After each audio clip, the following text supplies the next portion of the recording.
ক্রিসমাসের দিনটা কিন্তু কেটেছিল আমার মায়ের সাথে। সারা দিনটা ঘুরেছিলাম, কি কি করলাম না সেগুলো কিন্তু সমস্ত রয়েছে এই ব্লগে। তো তোমরা কিন্তু এই ব্লগটাতে সমস্ত কিছু পেয়ে যাবে। তো হ্যালো এভরিওয়ান, কেমন আছেন সবাই? আশা করি ভালো আছেন, আমিও ভালো আছি। আর আমি ইশিকা ব্লগ চ্যানেলে আপনাদের সকলকে স্বাগত। তো গাইস, ফেসবুক পেজ বা ইউটিউব চ্যানেল যেখান থেকে দেখছো তোমাদের সকলকে সেখান থেকেই স্বাগত। সন্ধে হতেই কিন্তু বেরিয়ে পড়েছিলাম। আপাতত তো জানি না, সাউথ সিটি যেতে পারি, নাহলে পাটুলি যেতে পারি, দেখা যাক কোথায় যাই। দেখো আমরা রেডি হয়েছি, আমি পুরো ফুল ব্ল্যাক করেছি। এটা একটু ঠিক করতে হবে, এটা কেমন একটা হয়ে যাচ্ছে। চলো ফাইনালি কিন্তু মা আর আমি ডিসাইড করি চলো যাওয়া যাক তাহলে সাউথ সিটি মলে। কারণ সাউথ সিটি মলে অ্যাটলিস্ট বসা যাবে, দুটো গল্প করা যাবে আর সুন্দর সুন্দর জিনিসও দেখা যাবে। কারণ পাটুলিতে গেলাম না এই কারণেই, এত প্রচণ্ড ভিড় হবে যে বসার জায়গা তো দূরের কথা, ঠেলা খেতে খেতে আমরা বেরিয়ে আসতে হবে। ওই জন্য বাসধনী থেকে কিন্তু অটো ধরে সাউথ সিটি মলে যাবার উদ্দেশ্যে আমি আর মা বেরিয়ে পড়েছিলাম। তার মধ্যে বাসধনী চার্চের সামনে প্রত্যেক দিনের থেকে 25শে ডিসেম্বরটা ছিল একদমই অন্যরকম।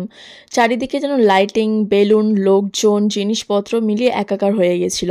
তারপরে কিন্তু আমরা ফাইনালি ঢিগির করতে চলে এসেছি কিন্তু সাউথ সিটি মলের সামনে। আর তাড়াহুড়ো করে যাচ্ছিলাম কারণ এই পার থেকে ওই ফুট হতে এতটা লম্বা হাঁটা ছিল বলার নয়। তারপর এত বড় একটা লাইন দিয়ে মনে হচ্ছিল বাপরে বাপ, এটা কি দুর্গাপুজোর লাইন চলে আসলো নাকি। তারপরে এই যে যেমন বলা তেমন কাজ, লাইনে দাঁড়িয়ে ঢিগির করতে করতে কিন্তু আমরা সাউথ সিটি মলে অ্যাটলিস্ট ঢুকেই গেলাম। আর মলের বাইরেটা দেখো এত সুন্দর করে সাজিয়েছিল, আগের বছরও সাজিয়েছিল সুন্দর, কিন্তু এবছরও যেন অনেক সুন্দর লাগছিল। গিফটের বক্সগুলো দেখতে, ঘন্টাগুলো দেখতে এত ঝলমল লাগছিল আর কি বলবো। আর এইখানে কিন্তু চেকিং হচ্ছিল ছেলেদের, আমি ভেবেছিলাম কি মেয়েদেরও চেকিং হচ্ছে বলে, আর স্টেজ টাইপের করেছিল। সবাই বলছিল আরে আরে নেমে যাও, শুধুমাত্র ছেলেদের চেকিংয়ের জন্যই হচ্ছে, মেয়েদের চেকিংয়ের জন্য হচ্ছে না। তো আমি নেমে গেলাম আর দেখলাম যে এখানে সান্টা দাদুকে অনেক সুন্দর করে সাজানো হয়েছে, যার সামনে দাঁড়িয়ে দাঁড়িয়ে সবাই ফটো ভিডিও তুলছিল। তো আমিও দাঁড়িয়ে কটা ফটো আর ভিডিও করে নিলাম। দেন দেখো চারিদিকে কত সুন্দর ঝলমল করছে। আর এখানে একটা গাড়ি রাখা ছিল। দেখো আমার কিন্তু এত গাড়ির সম্বন্ধে নলেজ নেই, মানে কোনটার কি নাম হতে পারে এত কিছু আমি জানি না, আর আমি অত খেয়ালও করি না। তো সবাই কিন্তু ওইখানে গাড়ির সামনে দাঁড়িয়ে গাড়ির ওপরে উঠে কেন ফটো তুলছিল আমি জানি না, হয়তো বা সুন্দর গাড়ি হবে। মা বলছিল ভিডিও বা ফটো করে নে, গাড়িটার ভাইদেরকে দেখাবি তো ভাইরা নাম বলতে পারবে। আমি অত ইন্টারেস্টেড ছিলাম না বলে অত ভিডিও করিনি, ফটো তুলিনি। তো এর সামনে ভিডিও করতে করতে এত সুন্দর জায়গায় চলে আসলাম, মনে হচ্ছিল সামনে কেন সবাই দাঁড়িয়ে আছে ভিড় করে।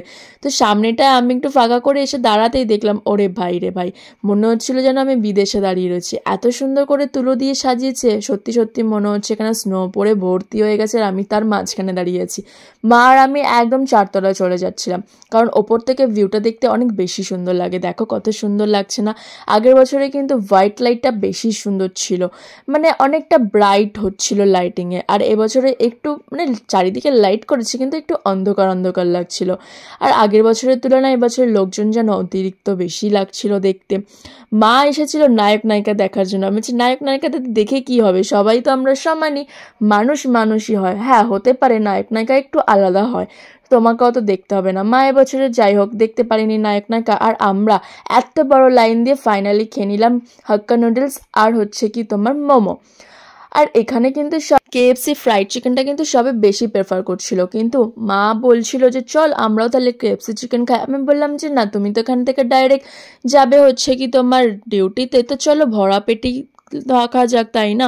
তো আমি সেটা ভেবেই ওখানে চাউমিনটা অর্ডার করেছিলাম। ফাইনালি ওটা খাবার পরে মা বলল কি তুই বেকারি এটা অর্ডার করলি, সবাই দেয় KFC চিকেন খাচ্ছে। আমি বললাম সবাই যেটা খেতে হবে তোমাকে কি সেটাই খেতে হবে।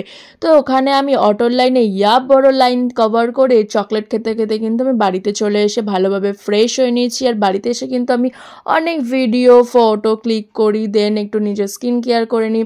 হ্যাঁ আমি কিছু স্কিন কেয়ার করি না, আমি একটু এখন শীতের টাইম তো বোরোলিং লাগিয়ে নিই ভালো করে, মুখটা ফেস ওয়াশ দিয়ে ফ্রেশ করে। আর আমার মাঝে মধ্যে একটু কয়েকটা পিম্পল দেখা দেয়, সেটার জন্য আমার একটা ওষুধ আছে সেইটা লাগিয়ে নিলাম, একটা বেনুনি করে নিলাম। বেনুনিটা একটু ট্যাড়া ব্যাকা হয়েছে তো আমি অত খেয়াল করিনি, এখন দেখছি। তো ওখান থেকে হাক্কা নুডলস খাবার পরে কিন্তু বাড়িতে এসে আমার একটু খিদে পেয়ে গেছিলো। এত রাত 12টার সময় এত রাতে কে ভাত খাবে বলো, ভাত তরকারি ছিল। কিন্তু আমি বললাম যে না থাক, আজকে সারাদিন আমি কেক খাওয়ার টাইম পাইনি, 25শে ডিসেম্বর আর কেক খাবো না, এটা কখনো হয়? তো 12টা বাজার আগেই কিন্তু আমি মুখে কেক দিয়ে দিয়েছি, কারণ যিশু বাবার জন্মদিনের দিনকে যদি আমি কেক না খাই তাহলে কি খেতে পারলাম।